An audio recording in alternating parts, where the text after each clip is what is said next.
J'ai pas fait d'intro. Je ne m'attendais à rien et je suis quand même déçu. J'allais quand même pas faire une intro où je mange un Paris-Brest, les mecs. Je suis normal, t'es normal, on est normaux. Vous allez quand même pas me dire que c'est catastrophique. Salut les fraudes, j'espère que vous allez bien. On se retrouve pour une nouvelle vidéo. Et nouvelle vidéo avant-match de la rencontre des barrages de la Ligue des Champions qui oppose Brest au Paris Saint-Germain. On aurait préféré une autre équipe, Brest aussi. Mais on est les premiers à faire les frais de ce nouveau format de Ligue des Champions. Maintenant, tu peux affronter une équipe de ton championnat dès les barrages de LDC. On est les seuls dans ce cas-là, on est les premiers.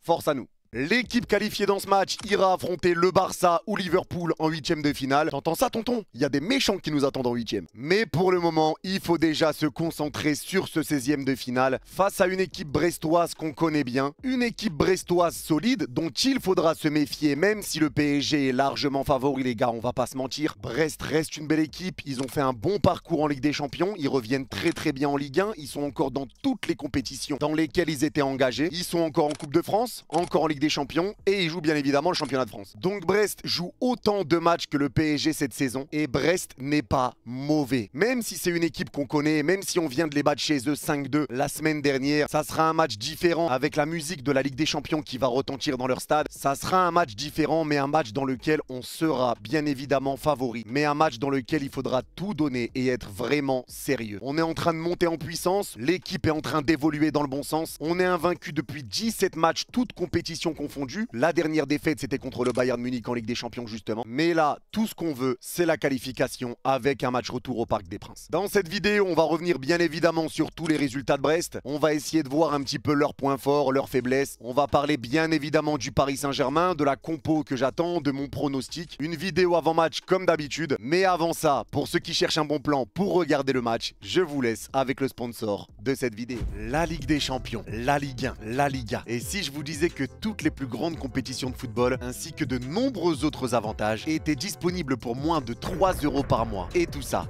grâce à NordVPN. On a tous connu ce moment où un match n'était pas disponible dans notre pays. Ou alors un abonnement télé beaucoup trop cher pour pouvoir suivre nos équipes favoris ou notre championnat favori. Avec NordVPN, c'est la fin de ces soucis. Au revoir. Grâce à NordVPN, vous pouvez accéder à des chaînes gratuites à l'étranger qui diffusent ces compétitions gratuitement ou moins cher. Par exemple, vous pouvez activer votre VPN au Mexique pour avoir accès à la Ligue 1 gratuitement sur YouTube ou alors l'activer en Angleterre et souscrire pour 12 € par mois afin d'avoir la Ligue 1 moins chère. Mais ce n'est pas tout. Vous pouvez activer votre VPN en Belgique ou en Irlande pour bénéficier des matchs de Ligue des Champions gratuitement. Vous pouvez également activer votre VPN en Espagne pour pouvoir avoir accès à certains matchs de Liga. Vous pouvez profiter par exemple de YouTube sans publicité en vous géolocalisant en Albanie, mais également Prime Video moins cher depuis l'Égypte et Crunchyroll moins cher depuis la Turquie. Et bien sûr, vous pouvez naviguer en toute sécurité en protégeant votre adresse IP et vos données personnelles. C'est le combo gagnant pour pouvoir protéger ces données et profiter d'un maximum d'avantages. Grâce à mon lien affilié que vous retrouverez en description et en commentaire épinglé, vous pouvez donc profiter de 4 mois offerts sur les abonnements de 2 ans et c'est satisfait ou remboursé dans un délai de 30 jours et ça,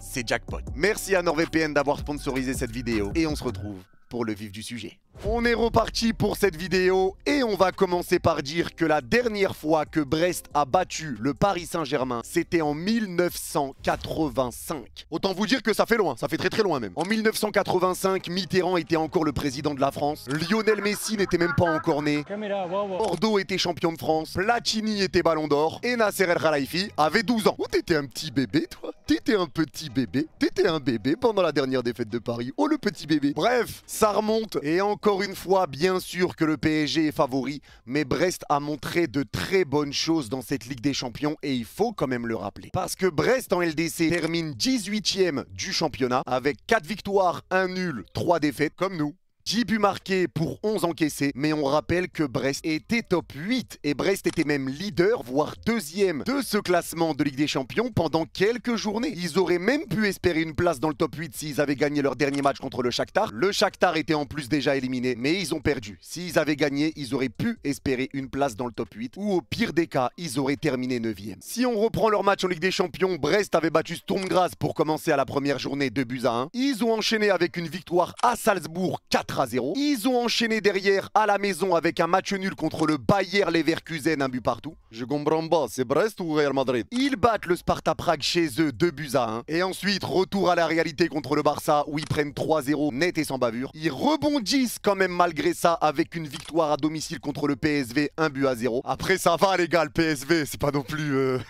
c'est pas non plus des foudres de guerre, c'est tranquille, tout le monde les bat le PSV, non? Non? Tu vois tonton? Eux ils ont battu le PSV.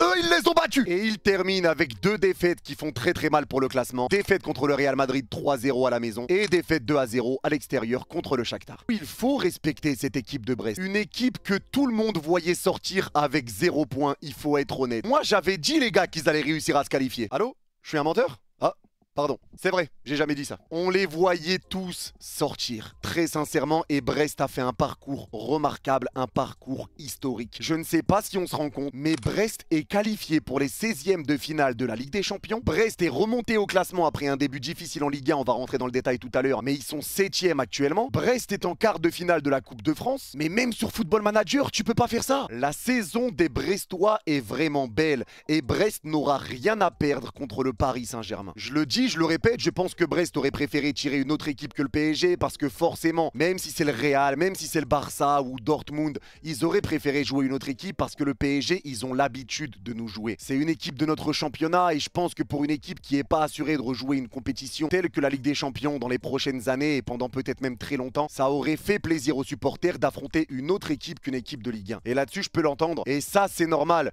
Mais là, on n'aura pas le choix que de vous tartiner les fesses et de vous éliminer. Avec tout le respect. Et on en est désolé. Et même si Brest ne nous a pas battus depuis 1985, il faut aussi rappeler que Brest est une équipe joueuse et que les PSG Brest sur ces dernières années sont quand même des très bons matchs quand on s'affronte. Parce que Brest est une équipe joueuse comme je vous l'ai dit. C'est une équipe qui essaye de poser son jeu, qui essaye de jouer sans complexe et qui n'aura rien à perdre contre nous. Ils le savent, ils sont pas favoris. Le parcours qu'ils ont fait jusqu'à présent est déjà extraordinaire. Mais quand on regarde les 5 derniers matchs entre Brest et le PSG, le dernier match, c'était la semaine dernière, victoire 5-2 du Paris Saint-Germain à Brest. Si on peut refaire pareil demain, je prends. Avant ça encore, victoire 3-1 du PSG en Coupe de France. Avant ça, 2 buts partout. Et je crois que c'est dans ce match-là d'ailleurs qu'il y a un joueur qui a célébré comme Mbappé, alors qu'on menait 2-0. Et avant ça, victoire 3-2 du PSG, avec un but d'Mbappé à la 89e. Sur les 2 matchs qu'on a joués en Ligue 1 contre Brest cette saison, il y a forcément ce 5-2, mais on rappelle qu'il y avait un partout, qu'on a réussi à mettre 2-1, 3-1 et que Brest est revenu à 3-2 et qu'ils ont pris 2 buts derrière dans les dernières minutes. Sur le match aller, c'est pareil, on gagne 3-1 mais il y avait un but partout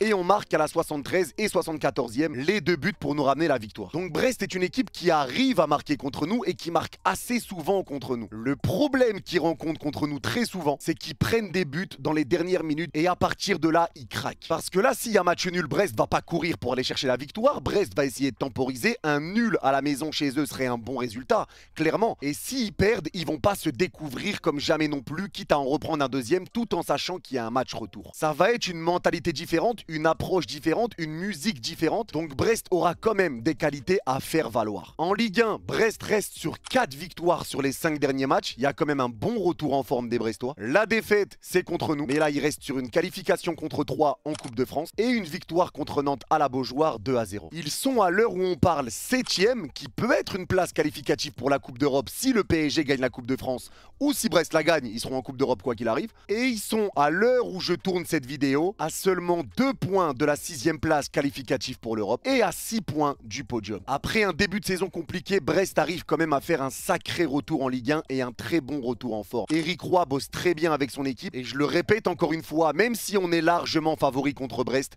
il ne va pas falloir les sous-estimer et arriver comme on est depuis le mois de décembre, sérieux, efficace, conquérant, parce que si on affiche le même visage qu'on affiche depuis cette défaite contre le Bayern Munich en LDC, avec tout le respect que j'ai pour eux, Brest ne pourra strictement rien faire contre nous. On est favori, c'est pas une surprise et je vous l'apprends pas, mais c'est la Ligue des Champions, des surprises peut y en avoir. Je rappelle encore une fois qu'il y en a beaucoup qui voyaient le PSG déjà en finale la saison dernière quand on affrontait Dortmund. Finalement, on connaît la réalité, on aurait pu être finaliste, mais poteau, poteau, barre, poteau, poteau, barre, barre, poteau, poteau.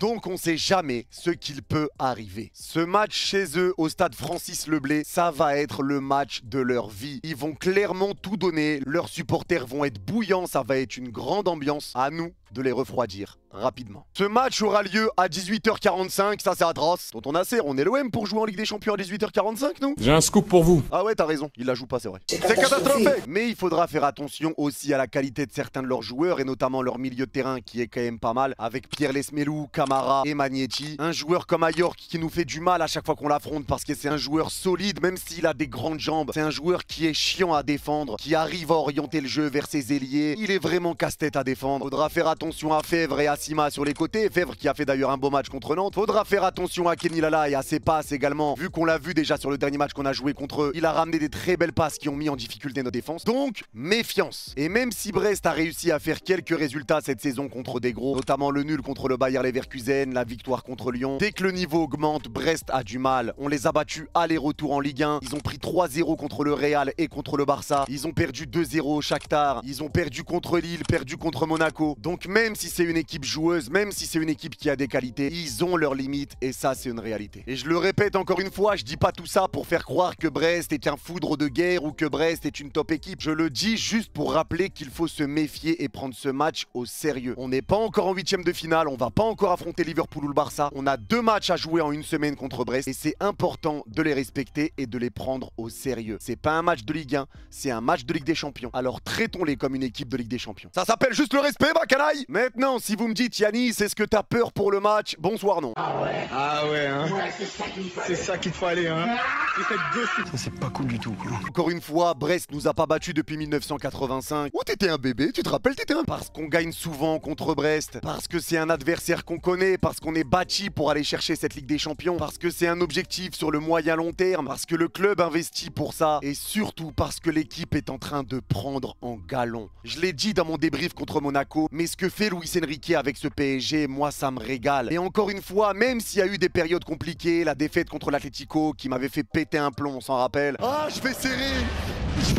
Sur le chantier où je t'envoie un échange. Moi je dis Hagra. Il y a eu cette défaite contre Arsenal, cette défaite contre le Bayern, mais la réalité c'était que le PSG jouait bien, mais il manquait juste cette efficacité devant. Et là, depuis le mois de décembre et cette défaite contre le Bayern, le PSG est en train de la retrouver. On voit des joueurs qui deviennent efficaces, on voit des joueurs qui reprennent confiance, on voit une équipe du PSG qui joue mieux, qui est en train de monter en puissance, des joueurs qui prennent leur marque, qui trouvent leur repère, Dembélé qui s'est transformé en Cristiano Ronaldo Prime, Barcola qui est redevenu exceptionnel depuis juste les rumeurs que Kvaratskhelia allait arriver cet hiver, la trouvaille de Luis Enrique avec Dembélé faux numéro 9, Désiré Doué qui monte en puissance avec ses gestes techniques, ses dribbles et qui fait du bien également. Le PSG devient une vraie équipe et tout ça c'est le fruit du travail de Luis Enrique. Et je le répète, je suis très content de ne jamais être descendu du train de Luis Enrique. Parce que oui, ce PSG qui était encore imparfait, il y a encore des mercatos à faire pour compléter cette équipe. Elle n'est pas encore complète, il y a encore des manquements sur certains postes. Mais c'est une équipe jeune que Luis Enrique est en train de façonner. Il est en train de tailler son équipe et tu vois déjà les résultats de ce travail. Parce que l'équipe monte en puissance, parce que l'équipe joue bien, c'est cohérent, tout le monde presse ensemble, c'est une vraie équipe qu'on voit. On revoit un PSG efficace, agréable à regarder jouer et un PSG qui, depuis cette défaite contre le Bayern le 26 novembre, on a enchaîné match nul contre Auxerre et Nantes. Faites pas gaffe, c'est pas grave. Mais on remporte ce match à Salzbourg, c'était un match capital pour la qualification, tu le remportes 3-0. T'arrives enfin à marquer et enfin à être efficace et à partir de là, ça a été la libération pour l'équipe. Tu bats Lyon 3-1, t'enchaînes avec la victoire 4-2 à Monaco, malgré les erreurs d'arbitrage et la cicatrice de Donnarumma, hein. Tu as créé quelque chose de mauvais. La Ligue 1. La Ligue 1. On élimine Lens au tir au but en Coupe de France. On rebat Monaco au Trophée des Champions. On bat Saint-Etienne. On bat Espali en Coupe de France. On bat Lens à Bollaert alors qu'on était mené 1-0 à la mi-temps. On bat Manchester City au Parc des Princes alors qu'on perdait 2-0 à la 53e minute. On fait ce match nul contre Reims parce qu'on a fait tourner l'effectif et on va taper Stuttgart chez eux en les éliminant devant leur public alors qu'un match nul qualifier les deux équipes, tu vas les boxer 4-1 chez eux. Et ça c'est une dinguerie. Un nul qualifier les deux équipes mais tu vas boxer Stuttgart chez eux, dans leur stade, devant leur public et tu les élimines avec cette victoire. T'enchaînes avec cette victoire contre Brest 5-2, la victoire contre Le Mans 2-0 et hier soir, vu que je tourne cette vidéo samedi matin à 5h42, j'ai toujours pas dormi. C'est catastrophique. Mais tu refoudroies Monaco 4-1 en jouant bien. Donc tu vois que cette équipe marque des buts, cette équipe reprend confiance, cette équipe retrouve de l'efficacité et tout le monde le dit, même Zakaria le joueur de Monaco l'a dit, j'ai jamais vu un PSG aussi fort qu'actuellement. Les joueurs sont en train d'évoluer. Dembélé qui arrivait pas à marquer, c'était Carapuce pendant quelques mois, il s'est transformé en Tortank. Désiré Doué qui avait un petit peu de mal dans ses prises de balles, dans ses gestes techniques sur ses premiers matchs avec le PSG. Maintenant maintenant il s'envole, c'est Roukoul qui s'est transformé en Roukoups. Les joueurs évoluent, l'équipe évolue et on est sur 17 matchs sans défaite. On est leader du championnat avec 13 points d'avance sur l'OM provisoirement quand je tourne cette vidéo. On est invaincu en Ligue 1. On a réussi à se qualifier à la 15e place de la phase de Ligue de la Ligue des Champions alors qu'on a été 25e pendant très longtemps. Et on est toujours en quart de finale de la Coupe de France. On a eu des périodes de doute, des périodes où on était dos au mur. Mais le PSG n'est jamais aussi dangereux que quand on est dos au mur. Et ça fait plaisir de voir à quel point cette équipe est en train de monter en puissance. Parce que maintenant, si on parle par exemple d'Ousmane Dembélé, sur les 10 derniers matchs d'Ousmane, il a été buteur contre Lyon, doublé contre Monaco, il n'a pas marqué contre Lens, buteur contre Monaco au Trophée des Champions, doublé contre Saint-Etienne, buteur contre City, buteur contre Reims, triplé contre Stuttgart, triplé contre Brest et doublé contre Monaco. Et comme mon ketchup. Et là, je viens de capter que Monaco a pris 5 buts de Dembélé en 3 matchs. Est-ce que c'est bon pour vous? Dembélé s'est transformé en Ronaldo Prime. C'est une dinguerie son efficacité. On a une équipe solide défensivement, qui se comprend bien, qui font les efforts ensemble. Il y a des très bonnes permutations offensives. Et surtout pour tous ceux qui disaient « Lucho refuse de jouer dans la profondeur. Il refuse de jouer dans la profondeur, de jouer en transition rapide. Il fait que du jeu de possession. C'est stérile. » Lucho l'a dit lui-même en conférence de presse. Vous voulez que je joue en transition rapide contre des défenses basses, contre des bus, contre des blocs bas, soyez normaux. T'es normal, Twitch? Évidemment que je suis normal, on est tous normal. Arrêtez de dire de la merde et c'est une réalité parce que Luis Enrique l'a dit dès son arrivée au PSG et vous pouvez reprendre les conférences de presse. Il a dit je veux que le PSG soit imprévisible pour l'adversaire mais prévisible pour nous. Et c'est ce qu'il a réussi à faire. On est capable de poser le jeu quand on doit le poser, d'accélérer quand on doit accélérer, de jouer en transition quand on doit jouer en transition, de partir dans le dos, de jouer dans des petits espaces, de permuter quand il y a quelque chose qui va pas pour déboussoler les défenses adverses. On change de poste, de position. On presse ensemble, personne rechigne à la tâche, il n'y a pas un joueur au-dessus de l'autre, tout le monde court ensemble, tout le monde se donne ensemble, personne n'est matrixé par le but et on essaye de marquer pour le bien du PSG. Il ne voulait que des joueurs qui veulent jouer au Paris Saint-Germain. Si tu ne veux pas jouer au Paris Saint-Germain, tu quittes le club ou tu ne rejoins pas le club. Et là, c'est ce qu'il réussit à faire avec des jeunes joueurs qui sont déjà exceptionnels et qui s'engagent dans le long terme avec le PSG. Aussi bien Hakimi que tout le monde pensait qu'il allait rejoindre Mbappé au Real Madrid, il prolonge jusqu'en 2029, Vitinha qui prolonge jusqu'en 2029, Mendes prolonge jusqu'en 2029, Lucho prolonge jusqu'en 2027, Kvaratskhelia qui a signé jusqu'en 2029 ou 2030, je m'en rappelle plus, Barcola 2028, Neves 2028 ou 2029, enfin bref. On n'a que des joueurs qui veulent faire briller une seule chose, le Paris Saint-Germain. Oh, je vais chialer tonton, c'est trop beau, je vais chialer putain. Et ça fait plaisir. Et ça nous fait du bien de le voir. On est en forme ces derniers temps et il va falloir continuer encore et encore et encore, que ça soit pour le match de Brest ou pour après, si tu arrives à passer les barrages.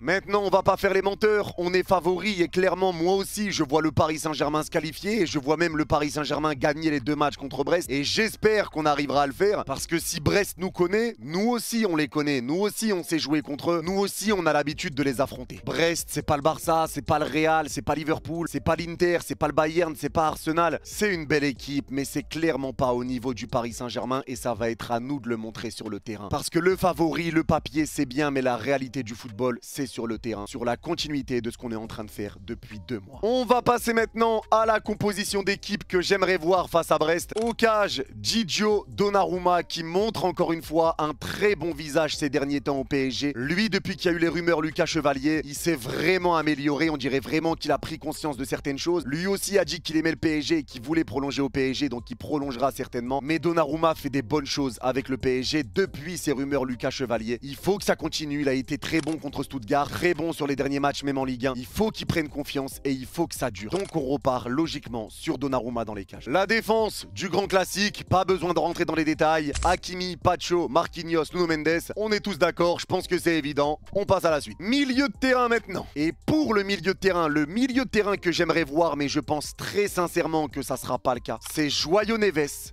Vitinha et Désiré Doué. Pourquoi je dis que ça sera pas le cas? Parce que je pense très sincèrement que Fabian Ruiz sera titulaire et ça, c'est catastrophique. Mais tout simplement parce que Fabian Ruiz se comporte comme un 3e défenseur central quand Nuno Mendes est sur le terrain. Donc pour pouvoir utiliser les qualités de Mendes qui sont des qualités offensives et pour pouvoir le laisser monter sereinement, il va falloir que Fabian redescende. Étant donné que Warren n'est pas là, Warren est blessé, il va manquer le match aller-retour logiquement contre Brest. Je pense qu'il mettra Vitinha, Neves et Fabian Ruiz. Mais moi j'aimerais voir Doué au milieu de terrain parce que Doué au milieu fait du bien. Doué est pour moi un joueur d'axe qui monte le ballon, qui est bon balle au pied, qui sait orienter le jeu, qui sait distribuer, qui sait faire des différences par le dribble. Et je pense qu'avec Vitinha et Neves à côté de lui, qui vont faire vraiment le travail défensif, le travail de chien de garde, Désiré Doué sera à l'aise et Désiré Doué pourra monter, pourra porter la balle et pourra aller servir les attaquants et essayer de ramener du danger. Donc Désiré Doué, moi dans une position axiale au milieu de terrain, j'aimerais bien le voir, mais très sincèrement, j'y crois pas une seconde, mais c'est ce que je ferai. Et pour l'attaque, je partirai sur Bradley Barcola sur le côté gauche. Bradley Barcola qui est très décisif avec le PSG lui aussi ces derniers temps. Buteur-passeur contre Espali, buteur-passeur contre City, buteur-passeur contre Stuttgart, passeur contre Monaco, buteur contre Le Mans, buteur contre Brest, buteur-passeur contre Lens. Bref, Barcola redevient décisif. Barcola est sur une grande forme.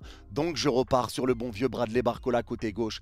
Et ça c'est logique. Dans l'axe, je partirai sur Ousmane Dembélé. Que dis-je, Ronaldo Nazario? Que dis-je, Cristiano Ronaldo? Que dis-je, Lionel Andrés Messi? Bref, le GOAT. Le GOAT numéro 9 parce que encore une fois, cette trouvaille de Lucho avec Dembélé faux numéro 9, ça fait énormément de bien au Paris Saint-Germain. Ça fait du bien à ses coéquipiers, ça lui fait du bien à lui. Et au-delà du fait qu'il soit vraiment efficace et qu'il a prouvé qu'on pouvait encore évoluer à 27 ans quand tout le monde lui crachait dessus, Ousmane Dembélé m'impressionne de par l'intelligence de son placement.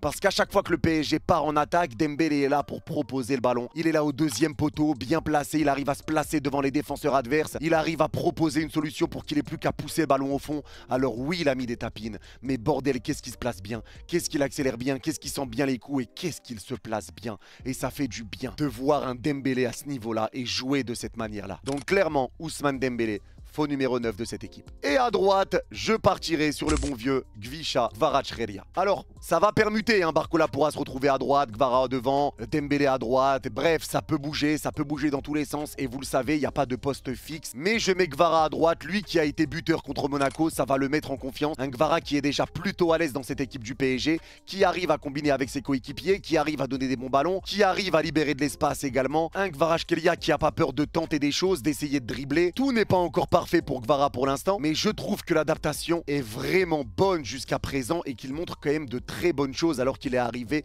depuis quelques semaines. Dans une équipe du PSG qui tournait déjà, il se rajoute à cette équipe. C'est pas facile d'arriver comme ça en milieu de saison, mais je trouve qu'il le fait bien. Et ce but contre Monaco peut vraiment le mettre encore plus en confiance qu'il ne l'est déjà. Donc je le remets dans le grand bain et je l'envoie dans ce match contre Brest. Parce que le but qu'il a mis contre Monaco, je l'ai déjà fait dans le débrief, mais je vais le refaire ici, je suis obligé. Témoin.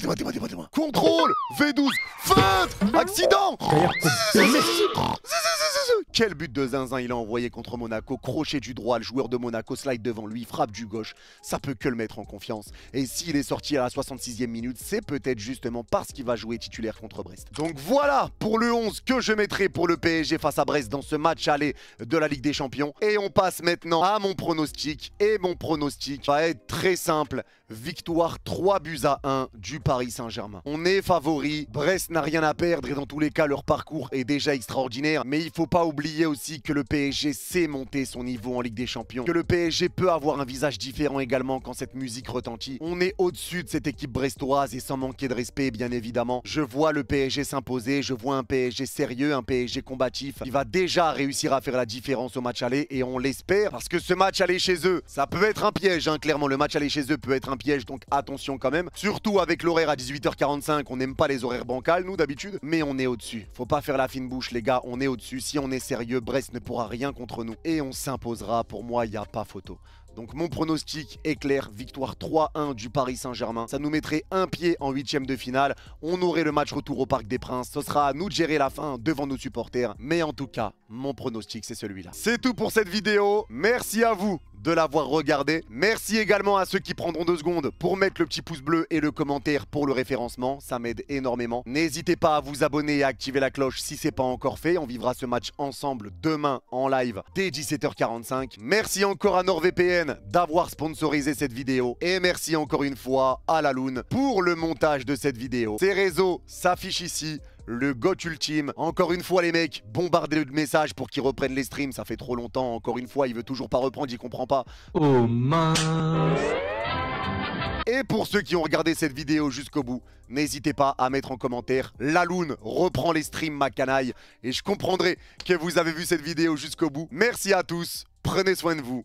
Et encore une fois, allez Paris. Bye bye.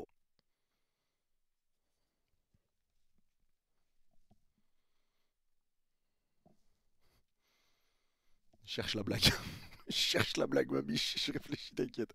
Et j'ai envie de bouffer un Paris-Brest, moi, maintenant. Je suis vraiment un gros lard. Je tourne une vidéo PSG-Brest pour parler de football. J'ai faim, j'ai envie de bouffer le gâteau.